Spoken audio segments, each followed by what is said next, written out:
This is John Howell Essential Cuts, your daily rundown of the best from today's show on 890 WLS. Do you think the busing of migrants to quote-unquote sanctuary cities is a cruel, naked political stunt? A lot of people on the left say that DeSantis and Texas Governor Abbott, Abbott and Costello, Texas Governor Abbott, this is just a naked political stunt, but it is raising awareness of what is considered to be a national crisis.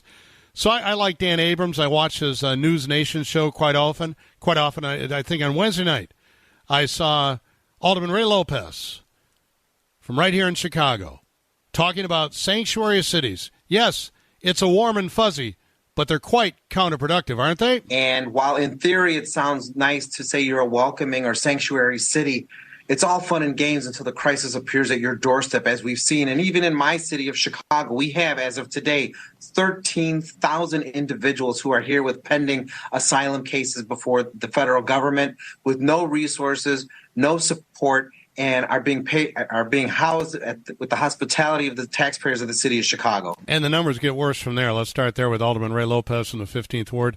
Alderman, thanks so much for your time on a Friday afternoon. How are you, sir? I'm well, John. Happy Friday to you and your listeners. I've noticed that the new mayor doesn't use sanctuary city as often as he does we are a welcoming city. Do you think that's intentional? I think it is very intentional because I think he's trying to steer the conversation away from the idea that we are offering sanctuary to anyone who is seeking it, in the hopes that it gives him some cover for whatever he needs to do next, which is basically to start pushing people out of Chicago and into some of the surrounding suburbs and municipalities to try and lighten the burden on the city and spread the pain throughout the region. Do we have any idea what kind of money per month it's costing the city specifically for essentially the asylum seekers? The last time we had any kind of substantive discussion with City Council, we were told by our Commissioner of Family and Support Services, Brandy Kanazi, that we are spending roughly $20 million a month. And actually from January 1 to June 30th, we spent $163 million on those migrant asylum seekers that were here. And we continue to see thousands come to the city of Chicago every day. We had 11 buses in the last week arrive here, bringing our total to 13,000 in the city of Chicago alone. And just to be specific, and I brought this up yesterday, if not on Wednesday, it's not all Abbott and it's not all DeSantis and other governors from the border states. There's philanthropic organizations, non-government organizations that are sending asylum seekers here. And I think back to the phrase sanctuary city, which I always thought, as you pointed out in the clip I played, it sounds nice and warm and fuzzy to say we're a sanctuary city. Come on, we'll take care of you. Great. But when it comes to realities, because we've used that phrase, I think now when people are asked, as they are in Denver, okay, we're going to send you to a city. We're going to pay for transport. We can't keep you here in Denver. This is Denver doing this. The governor of Colorado and Denver doing this. They pick Chicago because I think that the phrase sanctuary city has been used enough now where it's I want to go to New York or I want to go to Chicago, and that adds to the problem. Without question, and as you asked about the mayor, he knows very well that words matter, and he's trying to pivot the conversation. Well, I'm just being welcoming to those that are here, as opposed to I'm giving sanctuary to everyone that's being thrown at us.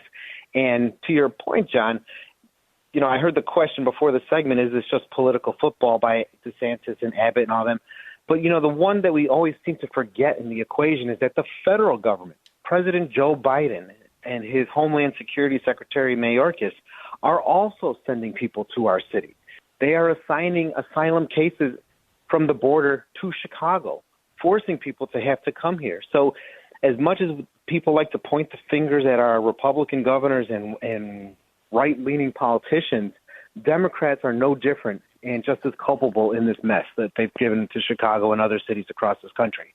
I think they're political stunts, kind of, but it's, you know, sending a plane load of people to Martha's Vineyard and what have you. Okay, but it's a legitimate effort to raise awareness of a national crisis. So how do we now stop the backbiting and actually start a serious dialogue about, how to secure the border and then process people who truly deserve political asylum for one reason or another, or just in general have some sort of comprehensive immigration reform. How do we even start that now?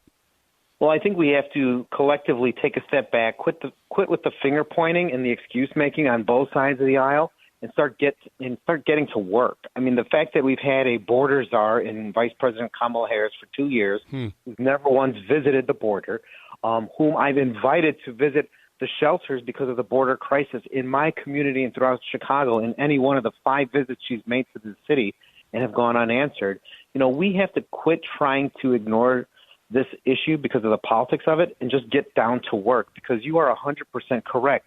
There are people who genuinely are looking for asylum, but we don't know if they meet the criteria. And because we're not assigning their merit hearings for 6 years, we'll never get to that point in a timely manner. We have undocumented individuals that were already in this country before this humanitarian crisis began, whom we've completely forgotten about. You know the word that nobody talks about anymore, John? DACA. What happened to all of those kids that were here that have basically grown up American but were brought here as children? No one cares about them anymore. And that's because they're no longer the item du jour for the politicians trying to look as though they're doing something without doing anything. And we need to get beyond that. Alderman Ray Lopez is here. If you were mayor, if you had that 5th floor office today, what would you start doing with the power of the mayor here in Chicago to at least not have asylum seekers, migrants, whatever, parked in police stations? What can we do today? Well, I think first off, if I were mayor, and what I would counsel our current mayor to do is to use your bully pulpit as the mayor of the 3rd largest city to hold our federally elected officials responsible for what's going on here. Call out the president, call out the vice president, demand our 18 members of Congress actually do something from the state of Illinois, demand the governor do something. Governor Pritzker made Illinois the most welcoming state in the nation in 2021, and yet they have done almost nothing to help with this crisis. He needs to start calling out people for what they aren't doing, unless he's content on having Chicago taxpayers foot the $300 million a year bill that the migrant crisis is going to cost us. What we haven't done is come up with a short and long-term goal. He's still trying to put Band-Aids on Lori Lightfoot's cockamamie scheme from August when the first busload arrived a year ago. Her plan, which was a no plan, has made this humanitarian crisis worse with nearly 1,000 people in police stations as of today. You need to come up with short-term housing for when they arrive and more long-term housing for once they're processed and brought up to speed. But we're not seeing that happen fast enough. We're seeing more of this become a handout to the not-for-profit sector and to some of these delegate agencies that are taking us for millions while still forcing people to live in the police stations, getting one meal a day. We can do better. We could expect better for the amount of money we're spending. We should be able to offer better as well. Should Brandon Johnson emulate the Republican governors, Texas, Florida, and say, okay, jump on the bus, guys, and this bus goes to Naperville, this bus goes to Lake Forest, and the suburbs can share in some of this effort? I think that eventually that's going to be the case. We've seen in other Democratic-run cities like New York where Mayor Eric Adams has said, I'm done, we're full, and I'm going to start shipping them off to Rochester and other locations. Yes. Causing contention between him and the governor. Yeah. I mean, she just fired off a 12-page memo saying it's your fault, not my fault. And I think we're eventually going to see that play out here as well, because I think that at a certain point, the sponge can only hold so much water. That's and right. I think we're getting to that point now. Alderman Ray Lopez is here. He's from the 15th Ward, obviously joining us here on Double Dales. Kim Gordon? Alderman, I know that school starts next week, and there's a lot of kids that are waiting to get enrolled in school and get rides to school. How is this going to play into what these migrants and their children are already dealing with? That is one of the unfortunate things that we've seen. Roughly 1,400 kids come to the city of Chicago on these buses. And while many of them have been sitting out front of police stations or bouncing around from transitional shelter to housing, the one thing that we have not done sufficiently is assess their educational needs and where they are at, based on all of the trauma that they may have experienced in this trek to get here. We are seeing in some areas where schools are gladly taking them because they need numbers, they need to boost up their population to get more funding, but aren't necessarily providing the necessary resources, least of all busing, for them to actually get into the school on a daily basis. So I think that, again, this failure to plan is leading to a failure to execute, and it's only going to cause us more problems and, unfortunately, more money down the road because we are not thinking things through and just continuing to play whack-a-mole, problem to problem, issue to issue, without actually taking a step back, taking a deep breath and saying, all right, what's the end game and how do we get there? Alderman, thanks so much for your time. We appreciate it. Have a terrific weekend. I hope you have something special planned in this great city for this weekend. You know what? I'll be with my family. I'm going to try to make the best of the 90-degree weather because I hate to say it, John, it's going to be snowing in 3 months. So everybody better enjoy it now. Yeah.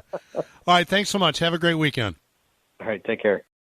You're listening to John Howell, Essential Cuts on 890 WLS. Driving the news of the day on a national level, Trump's attorneys and the Fulton County DA expected to meet next week to negotiate a bond package. Let's start there with Stephen Portnoy, ABC News national correspondent, covering this story, all of the Trump indictments.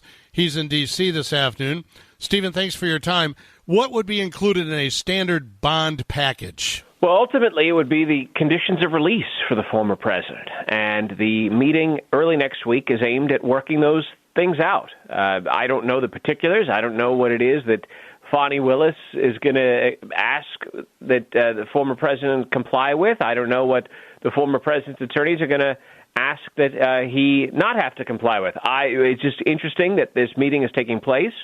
There could be a great deal of speculation about what really is in the nitty-gritty here. We simply don't know. We simply can report that a meeting is going to take place early next week, and it's aimed at working all this out before he goes down to Atlanta to turn himself in. Remember, Fani Willis has given the former president and 18 co-defendants until the end of next week to appear at the Fulton County Jail for booking. The arraignments would take place after Labor Day. But unlike the previous arraignments we've seen where the processing takes place in the same building on the same day, it's a two-step process in Georgia where the booking happens first, and that happens at the jail, and then the arraignment happens later. The presumption being that the former president will not have to stay in jail after he's booked sometime next Friday. But I think that meeting between Fani Willis and the attorneys is meant to sort any questions about that out. Will this be on TV? This meeting will not be on television as far as I know, but we have been advised by sources that it is set to take place sometime early next week. Has the DA commented on the threats that she's received? So the threats that have come in, the FBI has said that it is working to trace down the origins of these threats. And there have also apparently been threats made against members of the grand jury that indicted the former president. In the state of Georgia, grand jury records, the names of grand jurors, are part of the public record after an indictment is handed up. The names are actually listed in the indictment. And when the indictment was handed up earlier this week, those names became public and they were published. And so since then, there have been instances where the personal information about the jurors has been circulating online, and the Fulton County Sheriff put out a statement this week saying that they're also looking at the origins of those posts, and there may be, if there need to be, charges brought against individuals if there are threats being made. Stephen Portnoy, are we learning anything about the numerous unindicted co-conspirators that may become witnesses? Well, as I read the indictment, my sense of it all was that there were certain unnamed, unindicted co-conspirators who were clearly people who had signed up as Trump electors in Georgia. Their specific identities are not known to me, but it is interesting that some of them, only three of the Trump electors were actually charged and the others were not. Why would that be? Fani Willis hasn't said, but one reason could be that they've agreed to cooperate. And Donald Trump's attorneys have suggested a start date for this trial in particular in 2026. Is that correct? Well, that's not quite right. The 2026 start date is for the trial here in Washington, D.C. Okay. The trial date in Atlanta has not yet been set, but that it's too premature to talk about when the trial in Atlanta should start because the defendant hasn't yet even been processed or booked. Right. But when it comes to the case here in Washington, D.C., I appreciate why it's difficult to keep track of all this, and trust me, it's hard for me. But when it comes to the case in Washington, D.C., the prosecution has turned over 11.5 million pages of documents to the defense. And the defense said in their filing last night that if you were to take 11.5 million pages and stack them one on top of the other, you would have something that's many times taller than the Washington Monument. And if the prosecution is able to move forward with their plan to have jury selection start in December of this year, you'd have to read Tolstoy's War and Peace 78 times every day between now and then in order to go through all those 11.5 million pages. Yeah. And that's how legal bills really stack up as well. Stephen Portnoy, thank you very much for the update. We appreciate it, sir. Have a terrific weekend. This is John Howell Essential Cuts on 890 WLS. WLS is your home for your Chicago Fire. They return on Sunday, taking on Orlando at Soldier Field. You can watch on MLS Season Pass. We'll stream it on WLSAM.com. The pre-match show is at 7 o'clock. Let's welcome Calen Carr, former Chicago Fire player, also played with Houston. He'll be calling the game at MLS Season Pass. Calen, welcome. How are you? I'm doing great. Thanks for having me on the show. Well, I appreciate your time and your expertise. You were with Chicago from 2006 to 2011, correct? Yes. In your time here in Chicago, did it become a better soccer town each and every year?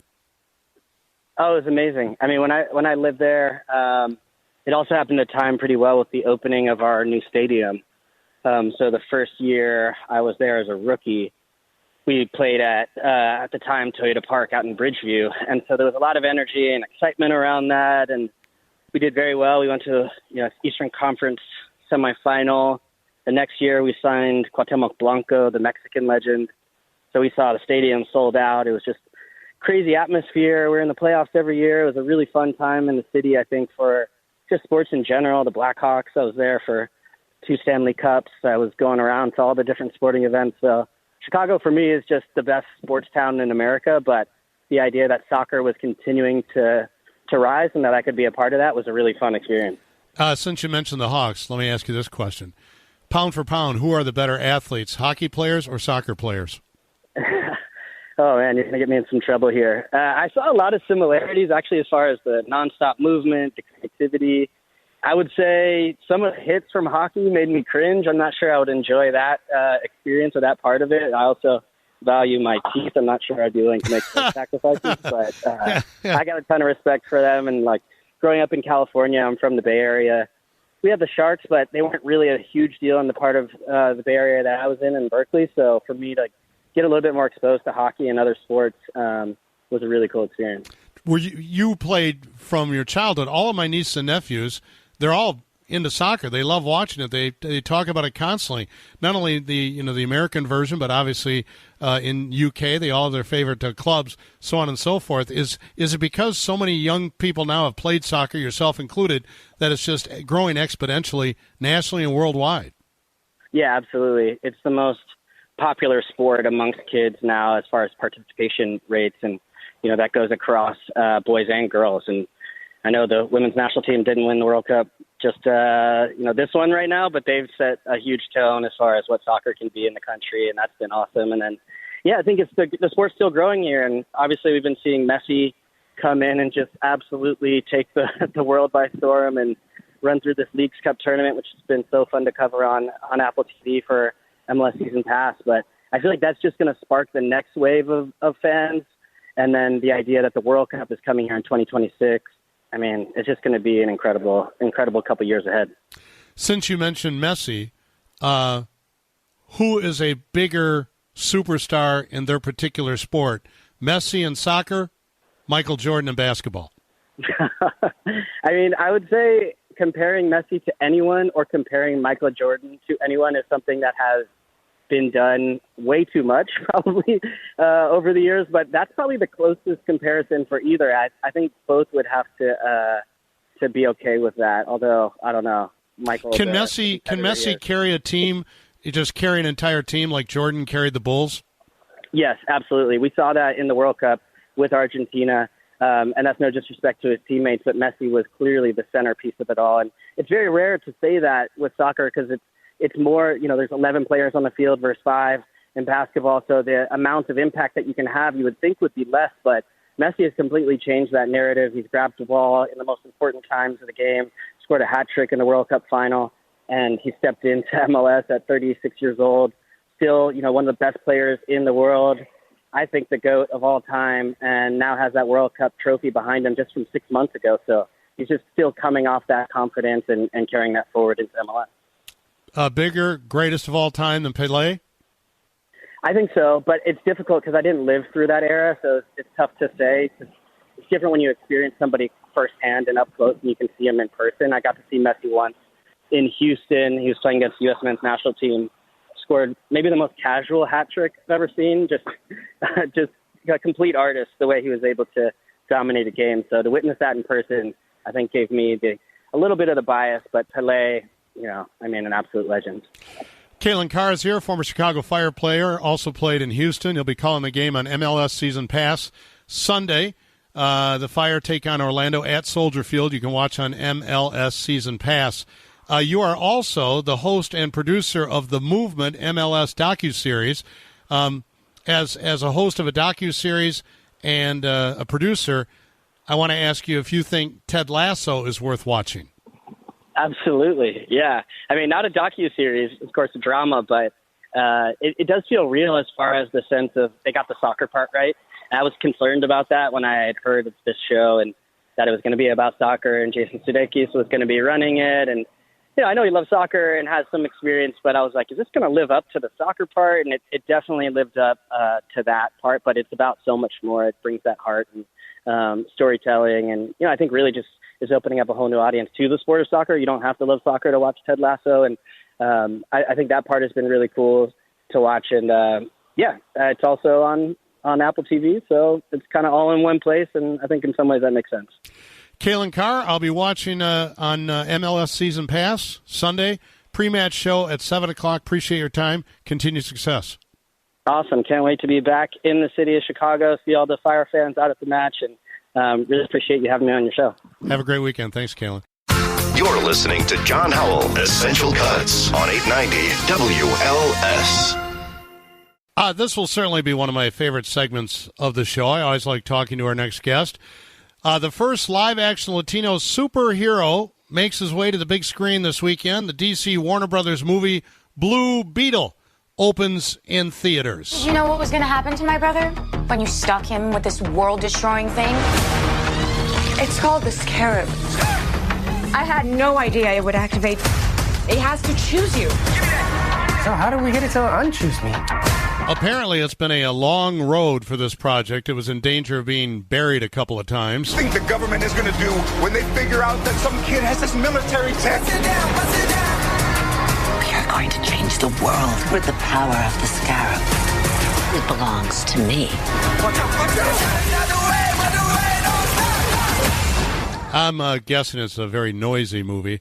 Let's start there with Jason Nathanson, ABC News entertainment correspondent out in Los Angeles, joining us on the Magic Box. Hi, Jason. How are you, sir? I'm fantastic. How are you? Well, let's hear your review of this movie. Is it worth the money? So Blue Beetle, like you said, first Latino superhero. This is an this is a Warner Brothers DC Universe movie, but it was originally developed. It was going to be on HBO Max, which is now Max. It was going to be part of their streaming strategy, and that was moved then into releases when they kind of stopped making movies directly for the streaming service. So it was kind of going to be sidelined a little bit, and now it's been brought into the theaters. And also, when DC, they just started kind of a revamp of the whole DC universe, which will include new Supermans and Batmans and all their characters and stuff like that. But some of those movies fell to the sideline. And we're not going to get sequels. Like, we don't think The Flash is going to get a sequel, and that might go away. Some of the other movies as well, like it's possible Wonder Woman might not get a third movie as well. But it seems like Blue Beetle is going to be the first film in this new remake of the DC universe. So that says that they're high on it, even though it doesn't look like it's going to make a whole lot of money this weekend. But the basic plot, as you heard a bit in the trailer, Jaime Reyes is a recent college graduate. He comes home to Palmera City, which is basically standing in for Miami. It's a fictional city, and he's got to help save his family. He comes into possession of this scarab, which you heard them talking about there. It's an ancient relic of alien biotechnology, which fuses itself to him, and he becomes Blue Beetle. So it has a lot. It's an origin story, right? Okay, and it has a lot of the same kind of beats that we've seen from superhero movies before. But the fact that this is so steeped in Latino culture, it brought a really fresh perspective to me to this genre that is starting to feel stale at this point. It's also very emotional. It's about family, and I really liked a lot of those beats. Good. What percentage of the movie business now is based on superheroes? Is it 75%? Well, I don't know exactly what the percentage is, but, it is something that for a while has been the tried and true way to make money, and this is how you make all of your other films, right? So if you make something, a superhero movie, it makes $1 billion or $2 billion at the box office, that gives you the money to make the other films that might not make so much money as well. Although we've seen this plan for Marvel and for DC falter recently with movies like The Flash, and Shazam, and some of the Marvel movies not doing as well as expected over the past couple of years or so. So it might be something they're rethinking or thinking about how to make them a little cheaper, so if they don't make money, that they're not losing a ton of money. Jason Nathanson is here, ABC News entertainment correspondent, joining us. Rolling Stone's recent list of the 50 biggest mistakes in TV history. Have you had a chance to peruse the list? Oh, yeah, I have. Absolutely. And it's a fascinating list looking, from a historical TV perspective, just to look at and remember all of the big blunders, like some of them that happened on a national stage, like Geraldo taking viewers inside Al Capone's vaults. Chicago. That was number 41 on the list, and something certainly I remember, and something that would probably never happen again just because of the fractured way we watch television. Not everybody watches the same thing. We wouldn't get together as a country. I think 30 million or so watched that, which was just fascinating. But huge blunder because there was obviously nothing in the vault. Another one, the show Cop Rock, which you might remember from 1990, or you might not remember because it came in so fast. This is Stephen Bochco, right? The guy behind Hill Street Blues and LA Law and so many great shows. And I think at this point, networks were buying anything he would sell. He came to them with the idea of a police procedural, but it's also a Broadway musical. So they break out into song in the middle of it. I have one of those songs to play for you just a little bit because it is so good. Okay. So the setup here is they're in the police precinct. They're doing roll call in the morning before all the officers are going out on their daily beats. And the watch sergeant is talking about what's going on in the city and what to look out for. We had a 187 at the 7-Eleven on the corner of 4th and Main. 2 Caucasians of the male persuasion put a bullet through the cashier's brain. So that's awful. Just a little. It's terrible. And you said he was responsible for Hill Street Blues, which was a great drama, right? Yeah, so they spent a lot of money on that. It's a musical, Hill Street Blues. Okay, right, and it was a very expensive show, and it was a huge disaster as well. So some of the other ones on the list are, certainly some of the biggest mess ups in history for when it comes to television. NBC and the Jay Leno Conan O'Brien situation with the Tonight Show. Yeah. Remember that? They put that at number 6. I definitely think that's top 10, if not top 5, the way that was handled. Yep. The Jeopardy screw up with Mike Richardson, the executive producer who appointed himself as host and then stepped down after a day. Yep. They put that at number 50. I think that deserved to be higher the way they screwed that one up. So many good ones, but I really disagree with their number 1. Not that it doesn't deserve to be on the list. It's actually questionable whether it deserves to be on the list at all. Can I guess? Please. I've not seen the list. The finale of Seinfeld. Not on the list. Okay, all right. And they stayed away. I think they stayed away from finales and decisions like that, except for Lost. The Lost finale was on the list, but the Seinfeld finale was not. So what's number 1? Number 1, you would never get it in a million years. It is NBC canceling Freaks and Geeks. Now, this was a sitcom in the 2000s that was critically acclaimed and loved. It was created by Paul Feig, who was the director of Bridesmaids and a bunch of other great comedies. It was executive produced by Judd Apatow, and it was the first time they brought together the Apatow kind of characters and players of Seth Rogen, James Franco, Jason Segel. You had Busy Phillips in there, Linda Cardellini, a great young cast. These people had never really done much before. And this was a critically acclaimed show that the TV writers absolutely loved, and they canceled before it even aired a first full season. Now, if you hang out with TV critics and writers like I do a lot in my profession, or if you watch them on Twitter, the subject of Freaks and Geeks is a very sore spot. They bring it up all the time as one of the worst decisions. But is it number one of the worst decisions of all time in television? I don't think it's top 10. So I'm surprised that I'm not surprised, but I'm surprised that they picked that one. Got it. I'll take a look at the list. Jason, thanks so much. Appreciate your time as always. Have a great weekend, sir. You too. Take care. This is John Howell Essential Cuts on 890 WLS. It's the 2023 BMW Championship conducted by the Western Golf Association.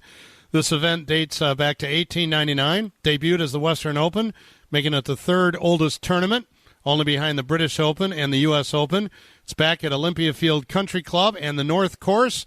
And Annie Krall from the WLS News Department and a Northwestern grad who spent a little time there swinging the clubs joins us live from Olympia Fields.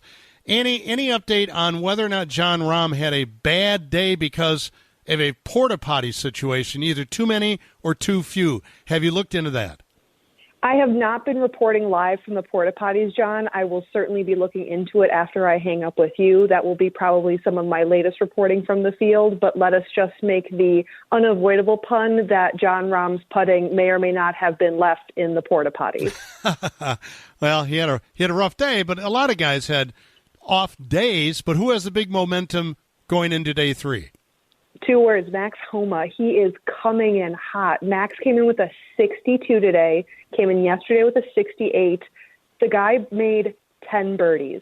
You can't make 10 birdies and not have an incredible round. He came out of nowhere, ended up being 8 under for just today, taking the lead. He took it away from Rory McIlroy, took it away from Brian Harman, and now we've got Max kind of at the top of the leaderboard, and everyone's saying that was a great round on Friday.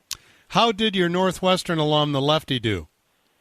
Matt Fitzpatrick, our English fellow Northwestern golfer. So for those of us who may or may not have known before, I found this very fascinating. Matt ended up playing in 2013 at Northwestern for 1 quarter, ended up leaving in about January of 2014 to go play amateur full-time, and then, of course, he turned pro pretty quickly. He's quite successful. And then Matt came in with a solid score today. I'm pretty impressed. He's staying near the top of the board. Again, Rory McIlroy is someone else who we've been keeping an eye on. I know we've been talking about him, John, for probably the past 2 days, but I definitely would still think Matt has a lot of room to grow. Other thing to think about is that Matt's probably going to sign his ticket to go to the Tour Championship. And I know we've broken this down where the playoff season is top 70. Of course, he had the BMW Championship in Chicago. It's the top 50. And now we're looking at the top 30. I think Matt has pretty much signed his card to be in the top 30 just based on how well he's played the last 2 days. Who fell out today? Who fell out? I'm feeling for Justin Rose. I hope he can pull through with something. But in terms of who's on that bubble of are they going to make the 30? Are they not going to make the 30? Justin Rose has been struggling today. He was kind of on the bubble coming in already, but he's kind of sitting in a 28th spot. So he could have a tough Saturday, Sunday. It's going to be interesting to see if he kind of comes back with the momentum that he really needs. That voice and analysis belongs to a 3 handicapper, Annie Krall. She's live from the BMW Championship. Kim Gordon. Annie, and I know right under Matt Fitzpatrick and Rory is Ricky Fowler, and he's back in the hunt again. He seems to be getting really close at all these tournaments, but just can't pull it through. And I heard that he had an unbelievable shot on a par 3 today. No, Ricky Fowler is not messing around. He knows where he needs to be. He knows he needs to make those shots. I mean, no one is ever going to pretend that a par 3 is the easiest of the group, I think if John's going to talk about where I try and make most of my scores to get that low single-digit handicap, I like par 5s the best, but Ricky really with that par 3 you're spot on, was trying to play. He had a 66 yesterday, came in with a 69 today. I probably would have liked him to be a little more aggressive, especially with that 66 putting him near the top of the leaderboard yesterday. Right now he's finishing up around 5 under, which is not anything to scoff at, but I could see him hopefully picking up some speed. He's probably in a good spot for the Tour Championship to make the next round of playoffs, but I certainly wouldn't be surprised if we see something a little bit better than a 69 from Ricky Fowler on Saturday or Sunday. And do we know why Hideki Matsuyama withdrew? No, I have not heard anything news about that. It's definitely something to keep an eye on. Again, an incredible player. He's been probably around for quite a while, but I don't know. Followed up by the John Rahm Porta Potty, I'm going to have to look into what happened with Matsuyama. Is he the player who completely stops in his backswing, just stops before coming through the ball? It depends. A lot of these guys have some interesting backswings. I was watching the driving range a lot. One person in particular, Victor Hovland, is fascinating to watch. He's just so aggressive. I'm not sure if he's the Charles Barkley stop and play. Maybe it's not as bad as that, but I couldn't tell you for sure what his follow-through might look like or his backswing. He's a Norwegian, isn't he? Not Charles Barkley. Victor Hovland? Victor Hovland, yeah. I know Victor Charles Hovland. isn't. He might be from Sweden if I'm going off the top of my head. Okay. All those countries are all basically the same over there. So tomorrow, what time does this get started? Do they start mid-morning or a little later because of the TV audience on a Saturday and Sunday? No, early morning again, Saturday and Sunday. And I think what's interesting is that everyone's going to want to keep an eye on that bubble that I was talking about earlier, right? We need that top 30. A lot of guys are going to start to be locked in by Saturday. Certainly by Sunday, we'll know who's going to Georgia for the next week. So you want to come early. You want to watch the guys. And that's what I think is so fascinating about being out here and watching the first tee time and the second tee times, typically, obviously, for Saturday and Sunday. You know, the better you play, the later you play. That's always the rule. And I think even on the early tee times, you're going to see someone like Max come through. You're going to see someone like Chris Kirk come through, who we haven't even talked about yet, but Chris Kirk is sitting in second place right now. There's some really explosive players, even in the middle of the pack or even the back of the pack. And again, we have 2 days under our belts. We only have 50% of the tournament left, so there's some solid spots still open. It's going to be really interesting to see on Saturday and Sunday in those early tee times and even the later tee times, of course, when it comes to Rory. And, of course, you've got Fitzpatrick. What ends up shaking out on Sunday, because by no means is this tournament over. I'll be watching it probably A to Z on Sunday for sure. I'm going to just donate that. See, aren't we lucky, John, that we don't have shows on Sunday, that you can do as much of that TV watching as you want? Well, I do want to watch I'll watch some tomorrow, but I have a few things I have to take care of. I would love to be there in person, frankly, but Sunday I'm going to watch it soup to nuts. Final question for you, Annie Krall, as an accomplished golfer. What is more impressive in your book, a hole-in-one or an eagle? I feel like there's always the cachet of the hole-in-one, but I won't lie to you, John. If you're asking me point blank, I'm always more impressed by an eagle. Do you know why? Because typically it requires 2 really good shots. You need to hit a really good drive on a par 5. You need to hit a very solid second shot. I've had a couple, probably most of my eagles, which has been, again, maybe half a dozen at this point. Most of my eagles do come from par 5s, and it's a really good drive, super solid fairway wood, or a really good iron, and it just goes in the hole 140, 150 out. Hole-in-one, more in a blue moon, maybe you pitch it in from 90 yards. Not impressive, but I think a par 5 and getting, 3 on that is more impressive to me. Do you pull the ball out of your rotation and put it on a mantle someplace? I already have. I have one sitting probably next to a framed photo of myself and my twin sister. What? You're not going to hit that ball again. What if you lose it? Well, who cares? It's just a golf ball. But you've had John. didn't you just say you've had 6 eagles? Yes. The hole-in-ones I keep. The eagles I don't keep. Maybe that's my distinction. Okay, got it. All right, well, thanks. Thanks so much for the extra work. We really appreciate you being on our show, and enjoy the weekend out there. Are you going to be filing reports throughout the weekend for WLS News, or is this it for the reports? No, so fascinating stuff tomorrow. If you were going to ask me about my tomorrow plans, John, I definitely have some, even though I know you're off until Monday. Saturday, tomorrow at Northwestern, the Evans Scholars House is actually hosting the highest-ranking female executive in the BMW. Her name's Ilka Hortzmeyer, and she's coming all the way over from Germany to Chicago for the tournament. I will be there. I will be shooting video for the Western Golf Association. I'll be logging some audio packages for WLS Radio, and we'll have some fresh sound and news on Monday. Who's the greatest female golfer in history? I am so partial to Annika Sorenstam, but that is very purposely because I was compared to her quite a lot growing up, not in the terms of the blonde Swedish sort of Nordic look, because for anyone who hasn't seen me before, I am a brunette, very Irish looking, very Eastern European, and she has this gorgeous swing, always has very perfect triangular arms, super solid follow through, just very natural swing. I think Annika is just an incredible player. Do you have to keep your elbows pinned to your side on a takeaway? I don't. I'm not as worried about my elbows. What I'm more worried about, John, is my core. If we're going to get into the nitty-gritty of where I put most of my focus when I'm taking a backswing, just have to have a strong core. The elbows, they can do what they want. Chest always has to finish towards the target, yes? Belt buckle has to go left of the target. I'm right-handed. It has to go way left. I don't know what my chest is doing, but I always focus on that belt buckle because, again, you got to use your core, John. That's the 2 cents. Well, I better start working on my core. Annie, thank you very much. Have a great weekend. Appreciate it. Thank you, John. Thank you, Kim. John Howell, Essential Cuts. Check back every weekday for another episode of John Howell, Essential Cuts on 890 WLS.